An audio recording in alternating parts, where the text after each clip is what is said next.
Okay. Dream car. Oh my gosh. So I have like a laundry list of cars and all reasons for all of them. If I had to pick one, I'm honestly going to go with the Audi R8. Reason being is they're four-wheel drive quattro, like it's unmatched in my opinion. As you know, I've had a GTR. Yeah. And absolutely adored that car. It was one of my dream cars as well. But Audi R8, reliability, and it's just one of those timeless designs. So I'm definitely gonna have to go with the R8 on that one. Have you ever driven an exotic car before? Actually, no, not necessarily. Like I've driven a lot of like really cool fast cars, like souped up Mustang, supercharged this, supercharged that, or turbo this, turbo that. When it comes to those kind of cars, but I've never driven like an overly exotic car like a Lamborghini or a Ferrari or anything.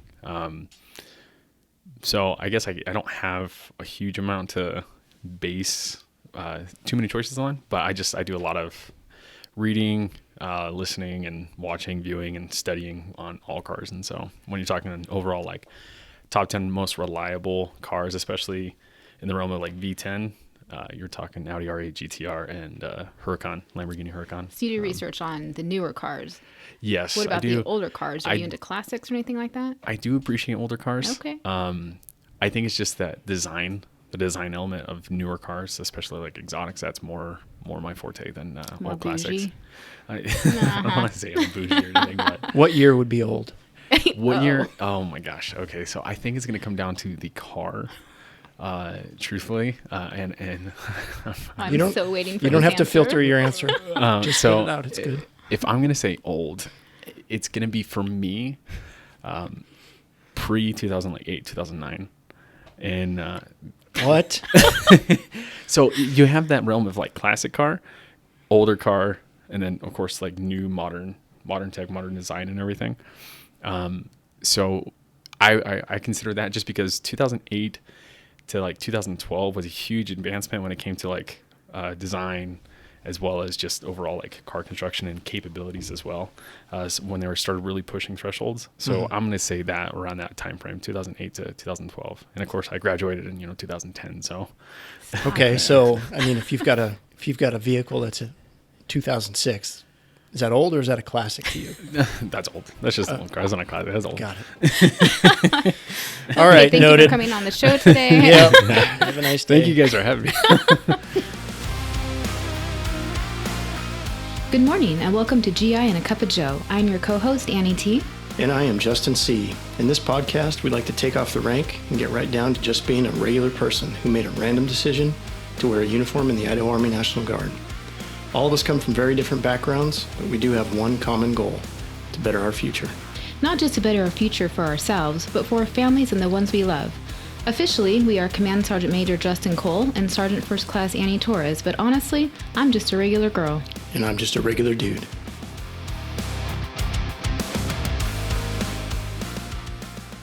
All right, today we're talking to, officially, he's Sergeant First Class Aaron Nowland, but honestly, he's just Drew. Andrew is your middle name? Yes. Is that it? Yeah, okay. Let's go back to high school. Where did you attend high school? What kind of student were you? Yeah, so I grew up for the most part in Twin Falls, Idaho, southern Idaho. I went to a few different schools. Okay. I was blessed enough to go to private school for a long time. My parents, worked, they did the grind to make sure I was in a private school education, which was great. As we got older, they let us kind of pick, and we decided to go to public schools my last couple of years of high school. So I went to Twin Falls High, which at the time I think was the biggest 5A school in the state, just because there was only one high school for that entire area. Yeah. And then my graduation year, it split. So I went from Twin Falls High School to also Canyon Ridge. And I was one of the few students at the time that did a half day. So I actually went to like two. I went to both of them that same year. So the first half of the day I went to Canyon Ridge. The second half of the day I went to Twin Falls High School. And student-wise, I don't want to say I wasn't a partier. I wasn't that kind of student. And I think it was because of my private school upbringing.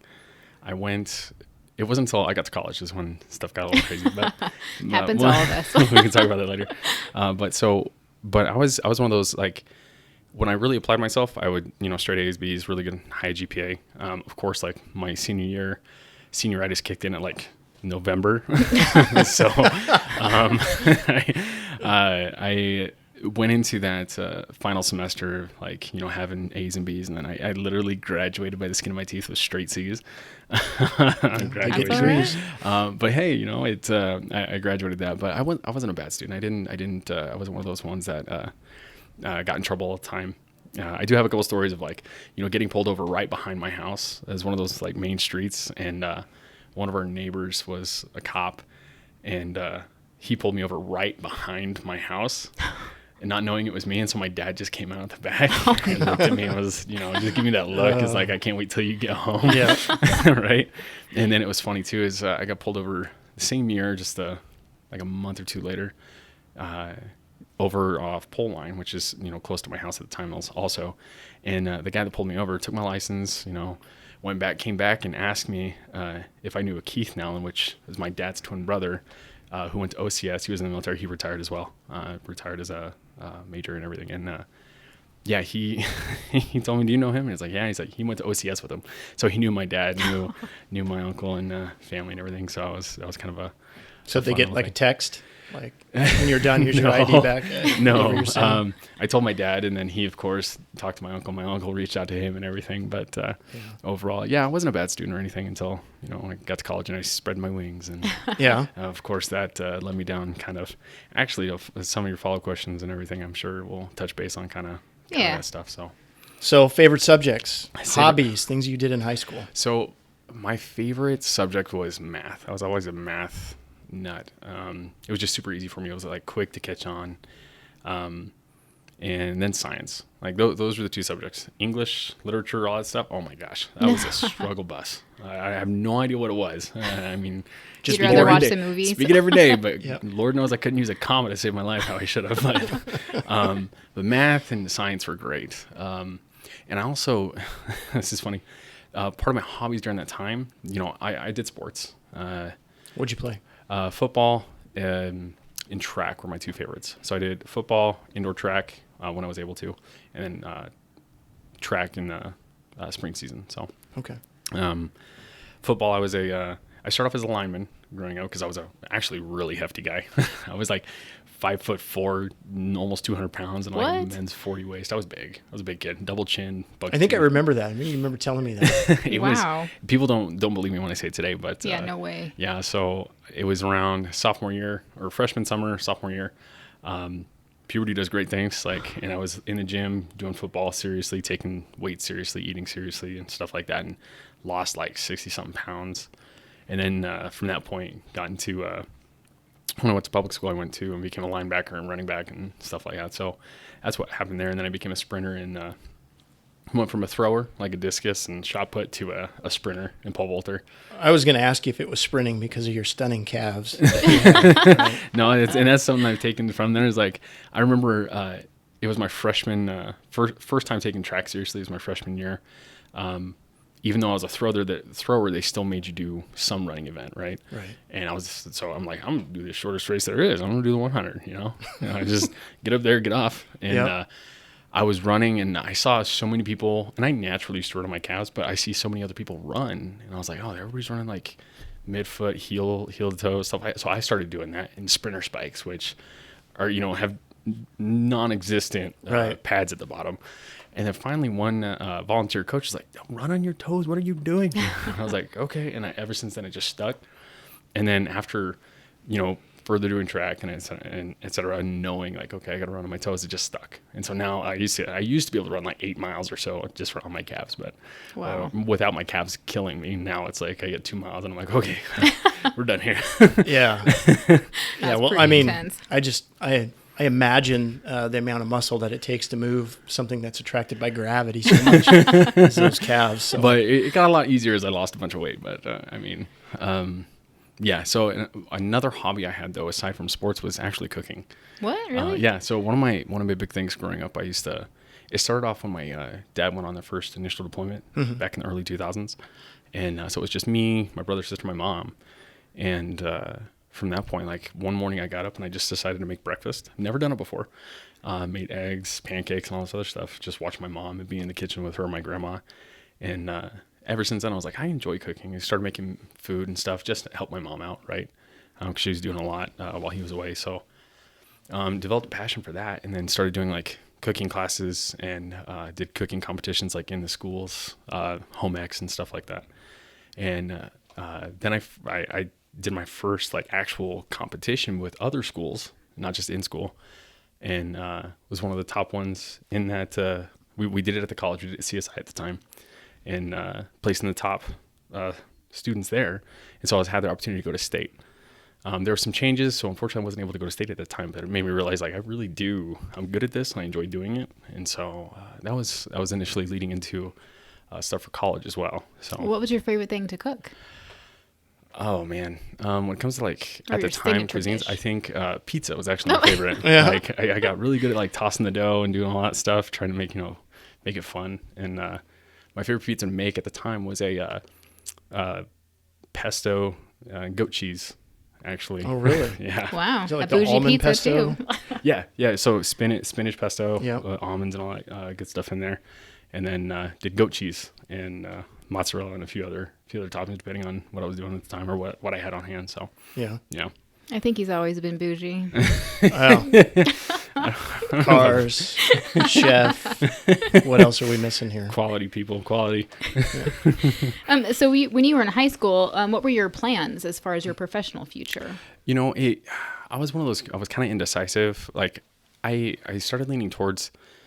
Like I started developing a really big passion for like training and everything because I lost a bunch of weight. I got really active and really competitive when it came to like sports and stuff like that. So I was thinking about, do I want to get into kinesiology at the time, which was still a new term I think they used when it came to talking about that field, and then like getting into physical therapy from that point, or I wanted to go to like culinary school because I was so good at culinary school and doing that stuff, and I enjoyed it.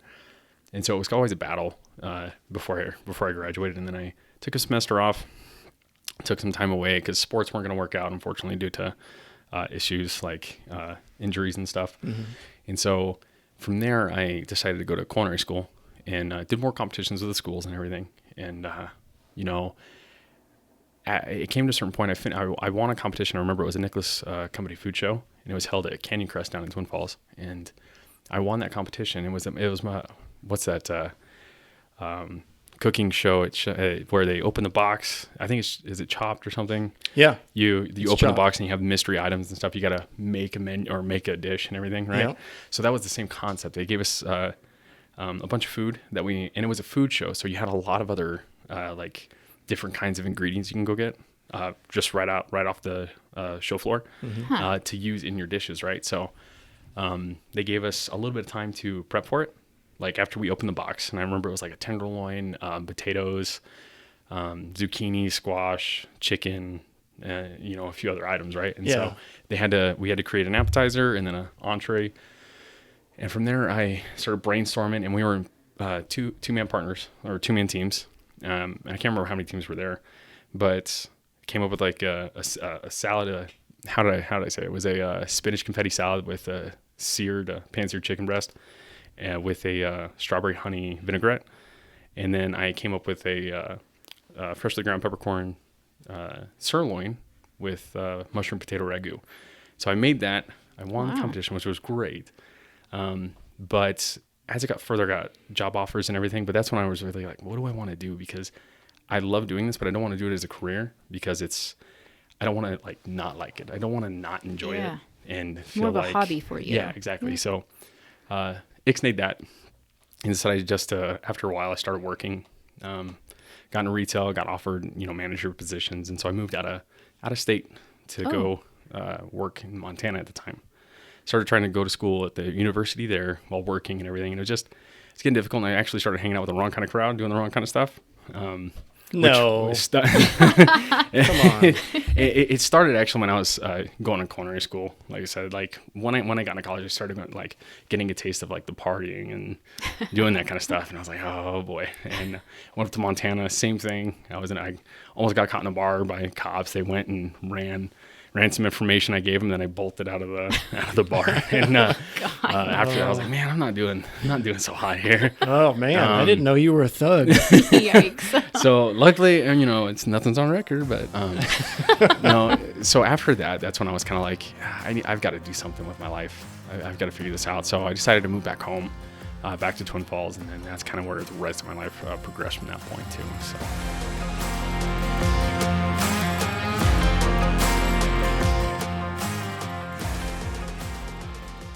Back in Twin Falls, what was the tipping point? What was the thing that made you decide to go National Guard? So what really started, what the main catalyst of that was when I moved home. I was currently dating my, she's, unfortunately now my ex-wife, but I was dating her. Her name was Carrie at the time, and we were dating long-term. And I remember talking to my dad, and he served, his 20 plus years, retired. My mom was still a family systems coordinator. She still is today.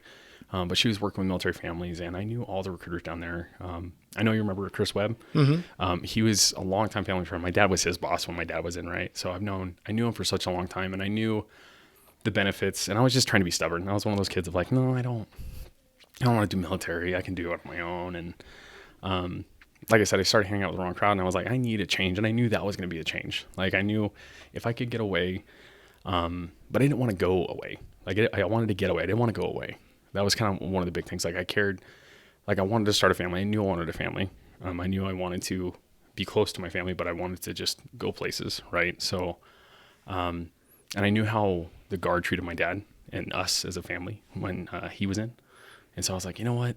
I had buddies that went active duty in all of the branches. Right. And, I had a certain trust that I had with the Guard, because of my dad's service and my, uncle's service. And cause on my dad's side, they all served in the military for the most part. Right.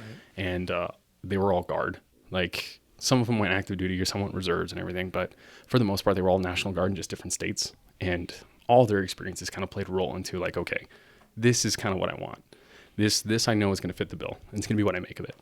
And it's changed since then. Like, don't get me wrong, like benefits, all that stuff, it's only gotten better. Like looking back from when I first initially enlisted till now, I'm just like, this is a lot better. And I'm so glad I did it. But that was the tipping point, was coming home, knowing that I wanted to have a family. I wanted to just progress in life in general and get away for a while, come back, reevaluate, and just kind of start driving forward from there. Yeah. And so that's what I did. Okay. And what's funny is talking to the recruiters or Chris and those guys, mm-hmm. Gonzalez when he was in, talking to those guys, I didn't know, I didn't think I was very like smart or intuitive to a lot of stuff at all. And it wasn't until they got me and say, hey, just take the ASVAB, dude. Just take the ASVAB. I was like, okay, fine. What is 2 hours out of my day? Right. So we scheduled the ASVAB, and then I got my results back, and I didn't realize how high I scored at the time.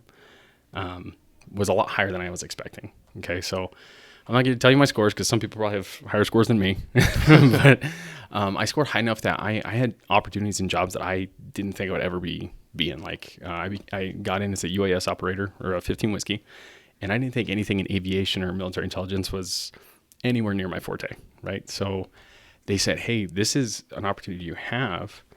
And if you look at the world and places that it's going, contract work or whatever, like it's a good spot to be in. And I was like, you know what? You're right. It was great. So, did the flight physical, went up and enlisted, and that was that. Went off to training and How old were you when you enlisted? I was 21. So I like how you waited between 18 and 21, even though your dad and all of your family pretty much was involved some way in the Guard. You waited 3 years to figure out what you wanted to do, and not because your family wanted you to join. Right? Yeah. And I look back now, I was like, there's a part of me that's always like, man, you should have started sooner. You're a dummy, right? But I'm happy that I actually waited that time, because I really got to work a lot out of my system, and really go through the, some people need to hit lows. Some people need to go through, real life for a little while to realize like, okay, that change has got to come, or I need to pursue something that is going to be fruitful for me in the future. And I got to that point, and I enlisted literally I turned 21 the month prior. Okay. So I was in the process of going through when I was 20, and it took a couple months because of, flight physical stuff and everything. And then finally when I enlisted, it was July 28th, 2013. So. And you said you joined to be a UAV operator? Yeah. Okay. Yeah. I'm surprised you didn't decide to be a cook. So, no. And that's like I said, that stayed a hobby, that stayed a passion. But I wanted something that I knew would open up a door if I wanted to walk through that door. Like I already knew because of culinary background, like I could get in that field again and be fine, especially with the connections I made and the networking I did through the college and their culinary program and stuff like that. Yeah. But I wanted something that would be like more fruitful in my eyes. Like on the civilian side? Yeah. Okay. Yeah. Yep. That makes sense. Yeah. And that was that. Went to Fort Sill and Fort Huachuca and came home from there. So, and there's a lot of stories in between that, by the way. I imagine there are. Let's talk about one of the stories. All right. Mm-hmm. You wear two different hats in the military. I do. So let's talk about the second one. The second one. So the preceding that. So I got home from training, and I remember before I shipped to training, I remember Chris, or Master Sergeant Webb at the time, or late Master Sergeant Webb. He told me, he's like, I'm going to drill sergeant school. I don't want to go. And I was like, oh, that stinks. I like, 'cause you hear all the horror stories and you know, like Full Metal Jacket, like all those movies where drill sergeants are just in your face and blah, blah, blah. Yep. He told me how crazy difficult the school was and, stuff. So I was like, oh, that sucks, man. But when I came home, I remember seeing him in his hat and talking with him and joking around with him. But also him telling me like how happy he was to be home having it and stuff he was able to do with that, like how much more of an impact he was able to make to like his soldiers and stuff like that. And also too, like my experiences through basic training in IT, like I see drill sergeants and I see the roles they play and what they were offered. I was like, man, that'd be awesome to be a drill sergeant. It would suck to become one, but I mean, once you actually go through everything, you're on the trails, like it would actually be a lot of fun. And so I was talking to him when I got back, and he was telling me stories of drill sergeant school and people yelling at the wall and yelling at trees and stuff like that. Did you have to do any of that? So I was actually like, so people that don't have their voice or they're like have to find their inner drill sergeant. Yeah. Typically you'll see like, it's almost like an insane asylum. Sometimes like you'll see people yelling at walls, or they'll be on the stands, like yelling by themselves, trying to teach PRT or something like that. It's fun to watch, but I never had too much of an issue trying to find my voice. Like, I think it was because I was so ready at the time I went. Yeah. And so talking with Webb, he kind of planted that seed or helped finish planting that seed. I'm like, man, that'd be really cool if I could do that one day. A few years went by doing UAS, loved it, did a lot of really cool stuff, but still wanted more and had the opportunity to become a recruiter, right? Mm-hmm. And I was told that was a good segue into becoming a drill sergeant too. And I was like, oh man, okay, let me think about that. Well, after a few years, I got picked up, some of you guys saw something in me, I don't know, but, so I got picked up and then, had the opportunity or was talking about the possibility of going. And then I remember going to MRT school at Fort Jackson, with, Johnny Fawn. Remember? Sergeant Fawn. That was a fun experience, but I also, went with another drill sergeant. His name was Drill Sergeant Jackson, and he was an Audie Murphy. And I remember talking to him, and his mindset is what really like was the catalyst. That was the final like nail in the coffin of like, I will some way or another become a drill sergeant, because his demeanor and just how he interacted, or how the stories he had and the mindset he had when delivering whatever message he needed to his soldiers, like how he was able to articulate it and get it across in a very, you have that drill sergeants are stern, they're firm, they can be sometimes abrasive, but they're very rigid. But also on the other side of the coin, who's very like open-minded and very open to the soldiers and like, hey, this is why we do these things, and so on and so forth, and explained and got them to understand why. And just there was so much about it. And I was like, he gave me a quote. He's like, I tell everybody that he also inducted people into the Audie Murphy Club, right? Mm-hmm. He's one of the inductors, and he told me, he's like, when I'm inducting them and I'm talking to them, I always tell them, it's like, no matter what you're doing, shoot for the moon at whatever you do. And this is kind of what I take now. I'm like, how I operate is like, shoot for the moon at whatever you do. Because no matter if you shoot for the moon, like even if you come up short, you land amongst the stars. And I take that, and that was the final thing. It was kind of like, okay, showing him, talking to me and telling me, no matter who you are, even if you come up short in life, you come up short, you fail, whatever, in the pursuit of what your goal was. He's like, you're farther than you were. You're way farther than you were than if you would have just stood still, right? He's like, if you didn't pursue anything, you'd be nowhere. But if you set a goal, no matter what that goal is, and you're pursuing and you're driving, you're doing what you need to get there, even if you come up short and you fail, you still are further than you were. You're still a lot farther along in life. And so I took that mentality. I was like, okay, that's it. I'm doing it. And so that's when I came back and was like, that was my goal to myself. It's like, okay, sometime soon I got to do what I need to become a drill sergeant. And so that was that. And then that's what prompted me to, when I got the offer, like, you want to go to drill sergeant school? Heck yeah, send me, get me out there. So, but that's the mentality I carry as a drill sergeant too. It's one of those jobs, like, you have to have the right kind of mentality being in that kind of job because of the role you play for a lot of people. You know, I always tell everybody you have good and bad drill sergeants. Some people were forced, some people, volunteer. I was one of those ones that volunteered for it. So going back to that Full Metal Jacket comparison, what's the most ridiculous thing you've had to say as a drill sergeant? Oh man. I'm sure it's good. It's what's so funny is, like, I used to I don't keep in touch with them anymore, but a lot of the buddies I went to drill sergeant school with, like, we kept on a thread. Is they would go through and some of the stuff that they would come off at the top of their head, they would put in the chat, and I would just laugh. So I have, like, a list in my phone of, like, all the stuff they say, just in case I'm ever in a situation. I'm like, I'm gonna repeat this to these soldiers. That was priceless. It's like I got my own personal little book of, like, just stuff my drill sergeant said. Yeah.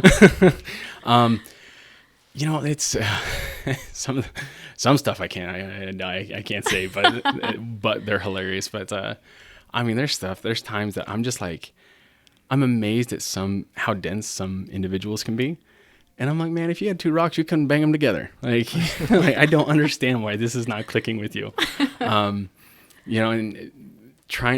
it's not necessarily crazy stuff I say all the time. It's just stuff I say to get a point across. Like, trying to get people to move. I make that funny saying of, like, you better move at the speed of Mach Jesus, or I'm going to come over there and come get you or make you move, right? Let's see. So it was a female that just enlisted in the military. And I remember telling her, she looked at me and had no idea what she got herself into or what to expect when a drill sergeant talks to her or anybody. And so she looked at me and she smiled, and I was like, and I gave her, the drill sergeant stare. And I'm like, why are you smiling at me? What do your teeth have to say to me? And she looked, the look she had on her face is, what is going on right now? So it was a huge realization to her, like, okay, it's real.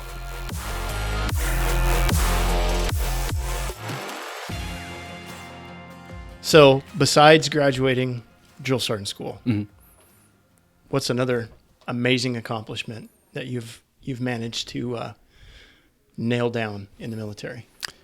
I think the biggest thing is always wanted to place myself around good people. I always wanted to be one of those individuals with whatever group or whatever, whether it's with work, friends, family, that I could have somebody's trust, so that I can give trust to, but also looked at in a light was like, hey, he's a good person.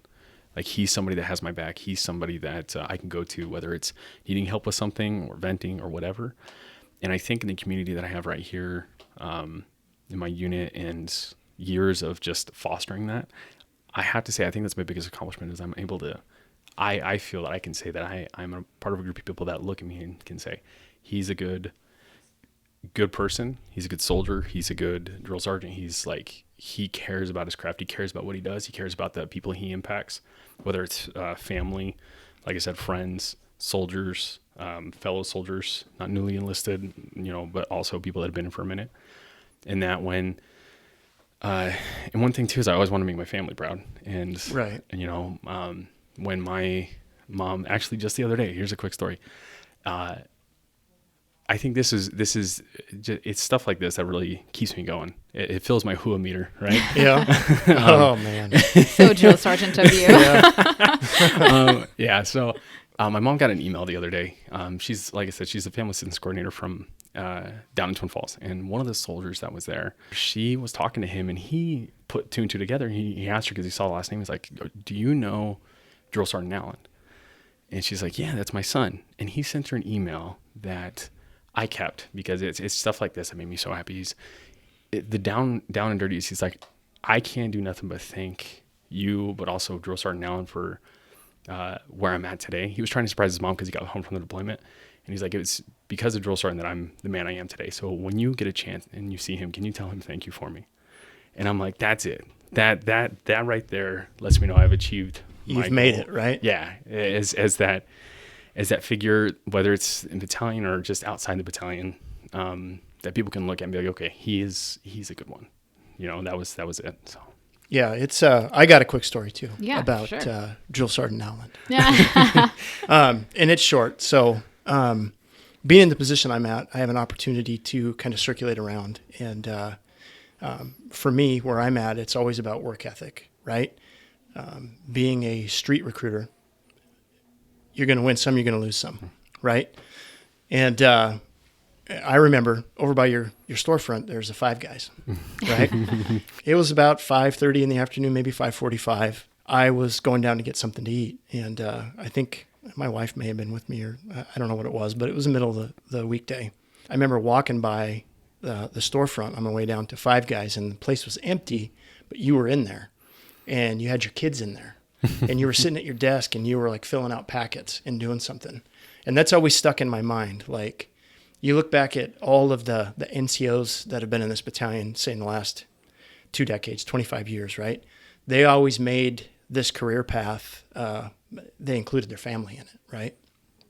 And, the hours are sometimes crazy, right? And there's nothing ever written in stone what you have to do. But I remember walking by there and just see you're grinding, right? And you're including your family. I think they were sitting on the couch or something in that front section of the living room. But that picture has always like stuck with me, like in the back of my head. That directly correlates to work ethic, and I was like, that's fantastic. I appreciate it for certain. Well, that's not like I expect you to be there with your family every single day, but I just sometimes it takes sacrifices, and that was an example. I was like, that's awesome. I appreciate you saying that. It's one of those things, like, I'm not perfect, and I don't try to toot my horn that I'm perfect at all in any way. There's definitely those days. There's days where I'm at home plugging away on the computer. Kids are asking me questions about homework, so I'm trying to make sure I'm giving their attention and still trying to do what I need to do, and trying to find that work-life balance and stuff. But it's your career, and I've known this as a drill sergeant, as a recruiter, and just in the past, like your life, your career, everything is going to be what you make of it. I was just having a conversation with a newly enlisted soldier this morning that was bringing from MEPS, and I was telling her, I was like, you don't see things how they are, you see things how you are. So if you're going to have that negative mindset, no matter what's going on, just prepping her as like I said, hopefully a good drill sergeant would, but just letting her know, like, when we're at drill or you're at training or whatever the case is, like, look at things like, don't take it as, oh man, this sucks. I mean, yeah, there's stuff's going to suck. That's just how life is, right? But look at it in the sense of, okay, what is this going to do for me? I keep my eyes on my goals, maintain that conviction for whatever I set my mindset forward, and just drive on, right? They make great stories later. When you go through those times, we all know that. You embrace the suck, and they make for the best stories later when you're in company. So yeah, I appreciate that. Like there's times that are like, okay, I got to make it work. But then there's times where it's like, hey, I've done what I needed to. I can break away and get that refreshment, get that time away and enjoy life. So. Yeah. Mm-hmm. One of the best lessons I've ever learned was how to hunt the good stuff. Yeah. So in a situation where you have to work late and do packets, like the good things would be able to bring your kids to the office and having that time with them while you do work. Always got to look for the good in things, because that will change your mindset eventually. Yeah, you're your own worst enemy. Hey, that's honestly one of my favorite, like one of my kids' favorite things is when they get to come to work with dad. Yeah, my kids are the same. Yeah.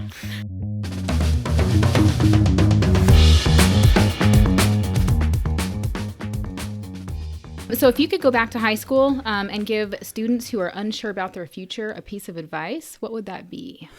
It wouldn't even be in just like the recruiting sense. My piece of advice would be, listen to your mentors. Like, we've made the mistakes so that you don't have to.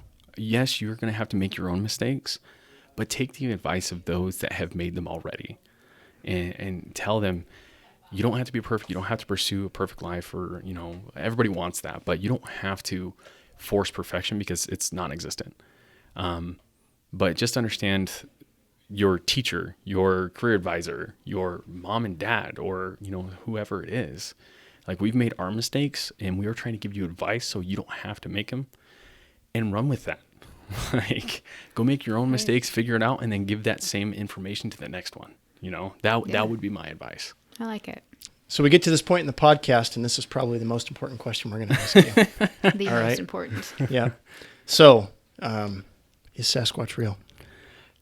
Oh man, I'm 100% on board saying he is. I'm just one of those. I'm one of those. I don't want to consider myself a skeptic, but I have that inkling. And I listen to conspiracy podcasts all the time. Not saying I'm a conspiracy nut, but I listen to them all the time, and I'm always like, that makes so much sense. So I'm one of those. I'm a believer. I'll be honest and say it. Okay. Perfect. We need to go over 3 things for the Sergeant Major's grass. Sergeant Major's grass, we stepped on it a little bit. We talked about OCS. We just need to explain what that is. I think you said that. OCS? Oh, yeah. If you want to explain what that is. Officer Candidate School? Yes. Oh, okay. Officer Candidate School is just like the breaking down for future officers so that they better understand like it's kind of a build up just like basic training in the sense of like, hey, everybody's the same.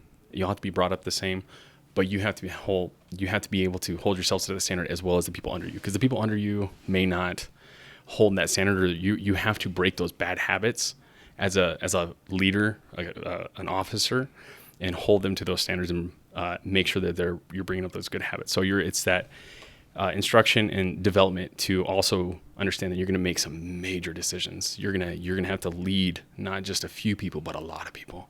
Gotcha. A lot of really big groups and in a lot of different ways. So Perfect. that's pretty much that. Perfect.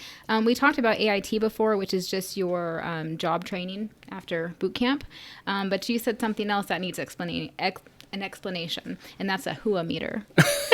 So Explain what the HUA meter is. The HUA meter. So as a drill sergeant, and I think as every leader, one way or another, like when you have the soldiers that are serving under you, that you're serving, right? And they're motivated or they're just hyped on something, that gets you hyped. And so I always tell people, or my soldiers, I'm like, come on, help me fill my HUA meter. Fill my HUA meter today. Like we know it's 6 a.m. You guys are used to, going to bed at 1, sleeping until noon.